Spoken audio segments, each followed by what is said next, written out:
Greenland শুভ্র বরফে আচ্ছাদিত পৃথিবীর সবচেয়ে বড় দ্বীপ। 21.5 লাখ বর্গ কিলোমিটারের বিশাল এলাকা জুড়ে বাস করেন মাত্র 57,000 মানুষ। আধা স্বায়ত্তশাসিত অঞ্চলটির অর্থনৈতিক মেরুদণ্ড মৎস্য সম্পদ।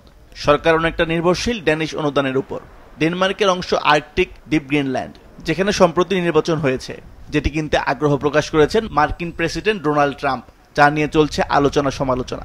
We need Greenland for national security and even international security, and we're working with everybody involved to try and get it. এর ধারাবাহিকতায় মার্চ মাসের 11 তারিখে নির্বাচনের ঘোষণা দিয়েছিলেন গ্রিনল্যান্ডের প্রধানমন্ত্রী মিউট এগেডে। গ্রিনল্যান্ডের রাজধানী নুউক, যার প্রাণকেন্দ্রে পার্লামেন্ট ভবন, শহরের প্রধান রাস্তাঘাট, বন্দর সহ সব ঐতিহাসিক স্থানে নির্বাচনের প্রচারণা চলতে দেখা যায়।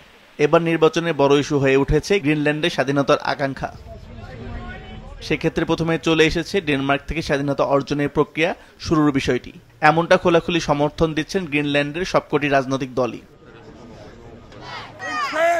দ্বীপটিতে রাজনৈতিক দলের সংখ্যা 5। ক্ষমতাসীন প্রধান বিরোধী দল সহ সব দলই স্বাধীনতার পক্ষে। এখন ডেনমার্ক থেকে স্বাধীনতা অর্জনের প্রক্রিয়া কি হবে তা নিয়ে ভিন্ন মত আছে।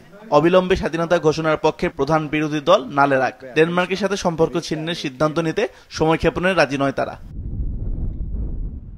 গ্রিনল্যান্ডের বেশিরভাগ মানুষও স্বাধীনতার পক্ষে।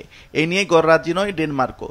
এক যুগ আগে গ্রিনল্যান্ডকে স্বাধীন করার ঘোষণা দিয়ে রেখেছে ডেনমার্ক। গ্রিনল্যান্ডে একটি সাধারণ ঐকমত্য রয়েছে যে গণভোটে গ্রিনল্যান্ডের পক্ষে ভোট দেয় তাহলে তা ডেনমার্ক অনুমোদন করবে। তবে 2009 আর 2025 এক নয়। ট্রাম্পের হুমকির পর আর্কটিক অঞ্চলটিতে সামরিক উপস্থিতি বাড়ানোর সিদ্ধান্ত নিয়েছে ড্যানিশ সরকার। বেড়েছে বিনিয়োগ, যার পরিমাণ $150 বিলিয়ন।